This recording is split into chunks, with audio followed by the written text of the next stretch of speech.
Qu'est-ce qui se passe si ChatGPT plante? Eh ben, c'est ce qu'on va voir dans cette vidéo aujourd'hui. Grâce à une nouvelle mise à jour que N8N nous a donnée, c'est quand même quelque chose d'extraordinaire de pouvoir avoir un agent IA de secours. Et ça, c'est le top du top. Alors, je vais vous montrer un petit peu comment faire tout ça. Ici, nous sommes dans un workflow pour créer des blogs que j'ai créés. Bon, il est un petit peu sophistiqué, mais je voulais juste vous montrer. Petit rappel d'ailleurs, je vais le mettre à jour avec ChatGPT 5 mini parce que c'est à peu près le même tarif comme on l'a vu dans la vidéo précédente. C'est à peu près le même tarif et dans le temps un peu plus puissant, donc pourquoi pas le faire une petite mise à jour.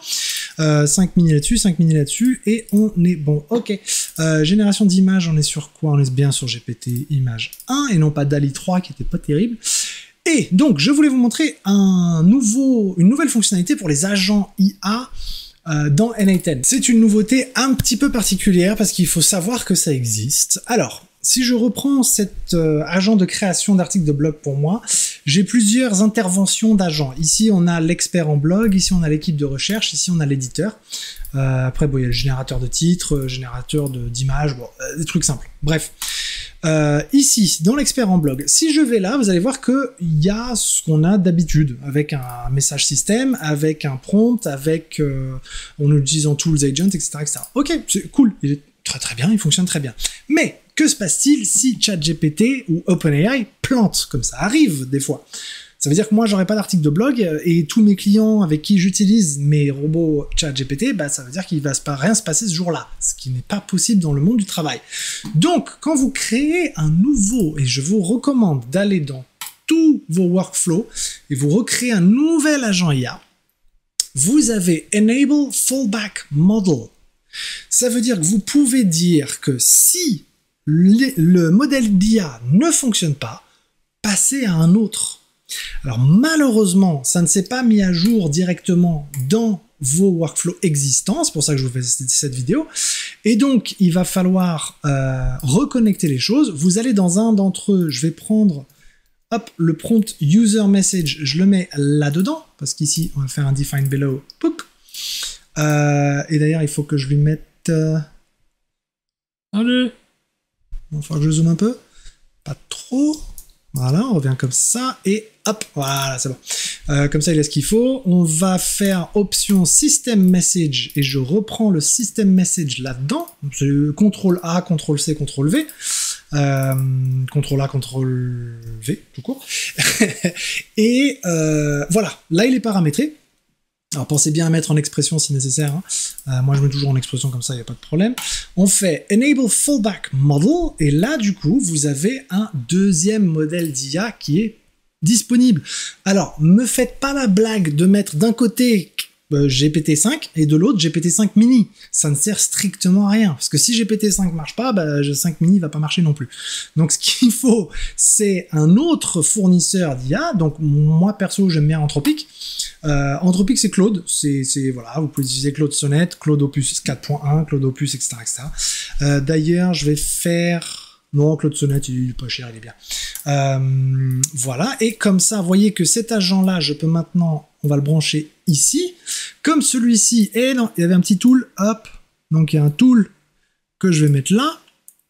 Et pourquoi il a un parseur qui n'est pas utilisé, lui? Ça dégage, ça? Ah oui. Et voilà, on est bon. Donc, normalement, ils sont raccordés au même truc. Et donc, lui, juste le nom que je vais changer. Hop, hop, hop, hop, hop, hop. Et maintenant, celui-là, il dégage. Ça aussi, ça dégage d'ailleurs. Et ça peut se mettre là. Oh, voilà.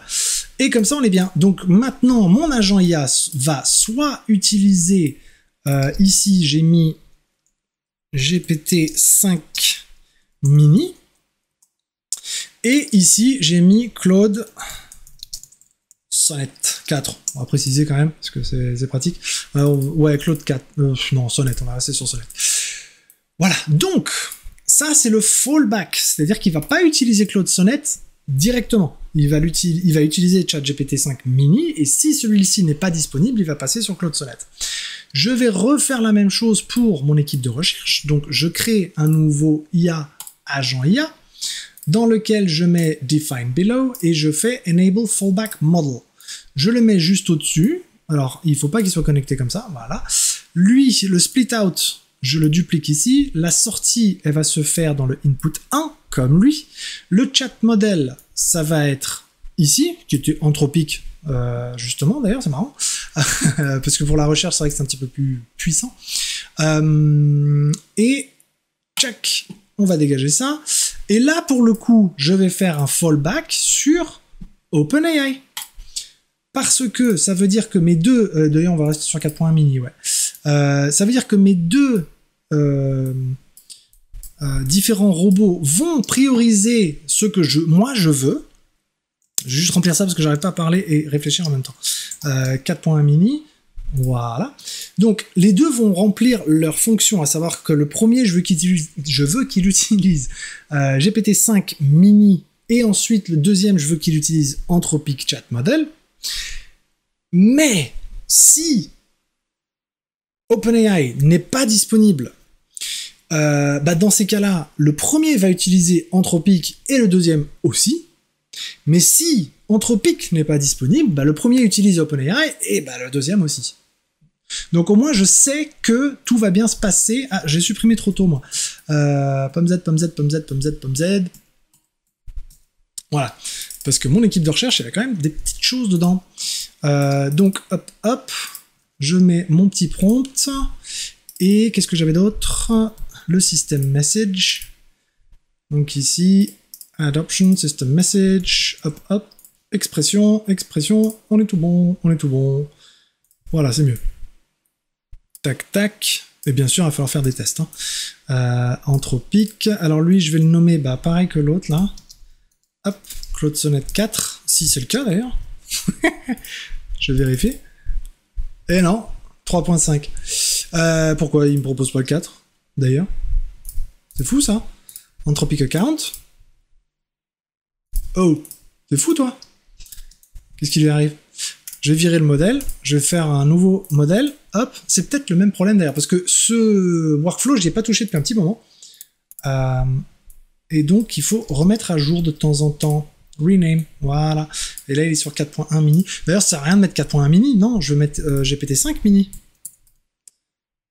Rename, est-ce que c'est bien ça? Eh non.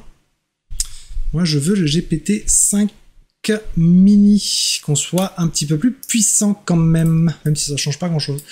L'éditeur, on va faire pareil, hein. Comme ça, vous voyez comment je fais, et je vous recommande fortement de faire ça sur tous vos agents. Comme ça, au moins, vous êtes peinard. System message, clac, donc il va aller là. Lui, je veux qu'il nous fasse une entrée là. Le modèle principal, c'est le chat model. Alors là, on va mettre encore GPT-5 mini et vérifier que ce soit bien le cas. Oui, on est bien. Ensuite, mon prompt, c'est ça. Hop. Je vais les copier-coller. Hein. Là aussi, copier, coller en expression. Lui en expression. Enable fallback model. Donc comme ça, j'ai mon modèle de fallback qui va être anthropique. Claude Sonnet 4, on est bon. Que je mets ici, que je vais renommer. Et on est tout bon. Alors, il va où, lui? Parce que ça fait longtemps que j'ai pas regardé ça. Il va dans la création de titre. Bon, je vais dézoomer un petit peu parce que là, je suis un peu paumé. Hop, donc lui aussi, création de titre. Tac. Et maintenant, il peut remplacer celui-là, normalement. Ouais, on est bien. Allez, toi, tu dégages. Hop. Et non, lui, il ne devrait pas être là. Haha. Tac, faites attention à ça. Hein. Parce que lui... Non. Il n'envoie pas directement là-dessus. Il envoie dans l'agent IA et lui envoie sur la création du titre. Voilà. Et donc là, on est bon. Je vais faire mon petit save, j'exécute le workflow et maintenant, tout va fonctionner un petit peu tout seul. J'ai oublié de les renommer, les agents. C'est bien parce que quand même, il faut que je sache ce que je fais. Oh, lui, je me rappelle plus comment il s'appelait. Lui, c'est... structure.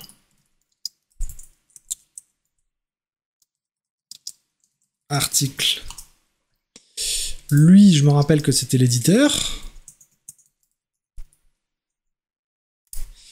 Et lui, c'est l'agent de recherche. Voilà. En gros, si vous voulez, dans ce workflow, bon, je vais pas faire tout un truc, c'est un workflow premium d'ailleurs, si je vous proposerai prochainement sur mon site. En gros, le premier agent, il fait ses petites recherches un peu, il va structurer l'article en question. Le deuxième, il va faire des recherches d'articles, de blogs et de revues scientifiques, de machins de chouette pour confirmer un petit peu les informations qu'il a trouvées. Et l'éditeur, il va remettre tout ça bien au propre, bien et machin et chouette pour ensuite créer un titre et créer une image correspondante. Je vais vous accélérer la vidéo pour vous épargner le temps de génération de tout ça. A few moments later. J'en profite pendant qu'il est en train de terminer pour vous dire que j'ai rencontré pas mal de soucis et donc c'est la 3e itération de ce workflow que je lance. Le premier souci se trouvait dans le format image prompt. En fait, il reprend l'agent éditeur que j'avais mis avec un accent sur le E pour faire correct, on va dire, pour l'écrire correctement, mais bah forcément il n'a pas accepté. Hein. Donc, bon, c'est pas grave, j'ai corrigé, j'ai remis un éditeur normal. Mais, il y avait un autre souci. Vous ne pouvez pas avoir dans un workflow les mêmes noms de modèles. Alors, en général, on s'en fout un petit peu parce qu'on n'utilise qu'un seul modèle. Bon, c'est cool. Là, par contre, j'en ai 6, si vous regardez bien. On a ChatGPT 5 mini, on a Claude Sonnet 4, mais 3 fois. Alors, j'ai dû nommer GPT-5 mini-1, -2, ici, voilà, et -3. Et comme vous avez vu d'ailleurs, ChatGPT 5 mini 1 a planté, donc il a utilisé Claude Sonnet 4.1, donc c'est super. 4.2, non pas 4.1, Claude Sonnet 4 version 1, Claude Sonnet 4 version 2 et Claude Sonnet 4 version 3. Maintenant, tout a été correctement mis en place. Si je rafraîchis ma page de blog, on a un nouvel article avec une belle image, machin chouette, on est tout bon. Bon, donc ce que je voulais vous montrer, c'est pas forcément le workflow parce qu'on s'en fout un petit peu, c'est pas le sujet du jour, on va dire, c'est comment organiser un petit peu cette nouvelle fonctionnalité de N8N qui nous permet d'avoir un agent IA de secours. Mais c'est pas sur les anciens workflows, comme je vous ai montré, il va falloir refaire un petit peu vos agents IA. Voilà, c'est tout pour cette vidéo aujourd'hui, c'est très très court, je voulais juste vous montrer un petit peu ce que ça donnait, pour que vous voyez comment vous pouvez implémenter cette nouveauté qui est quand même assez intéressante et extraordinaire, même je dirais, parce qu'on a plus de garanties que nos workflows fonctionnent, et mine de rien, ça pour moi ça vaut de l'or en tout cas. N'hésitez pas à vous abonner à cette chaîne si c'est pas encore le cas, à liker, que vous soyez abonné ou pas, et que vous ayez aimé ou pas, parce que liker c'est pas aimer. Non, je rigole. Ce que je veux dire, c'est que plus il y a de likes et plus forcément, bah, il y a de mise en avant de la part de YouTube. Donc, merci de m'aider un petit peu dans le référencement pour que nous puissions avancer ensemble, parce que je ne suis pas tout seul dans cette aventure. N'hésitez pas à mettre dans les commentaires si vous avez des questions, des problématiques à laquelle je pourrais éventuellement répondre. Alors, j'essaie de répondre. Je peux pas toujours y arriver, j'en suis navré, mais voilà, je fais d'autres choses aussi. Donc j'essaierai de faire certaines vidéos que j'avais promis de faire dans les commentaires pour que vous puissiez aussi avoir des choses. Le problème c'est que si la vidéo est assez spécifique, ça va être compliqué de plaire à tout le monde, on va dire, entre guillemets. Hein. Prochainement, il y aura mon site qui vous permettra de télécharger tous ces workflows là, et je vous en dirai plus en bon temps. Si ça se dit, in good time, on dit en anglais, c'est pour ça. Et pour ma part, bah ah aussi, il faut partager la vidéo aussi, n'oubliez pas de partager, parce que voilà, il faut liker, souscrire et partager, comme ils disent tous, c'est le trio gagnant. Partagez cette vidéo ou d'autres de mes vidéos à des personnes que vous connaissez, que ça pourrait intéresser, avec lesquelles peut-être pourrait vous aider même à faire ce que vous faites. Ça dépend. Bon voilà, bref.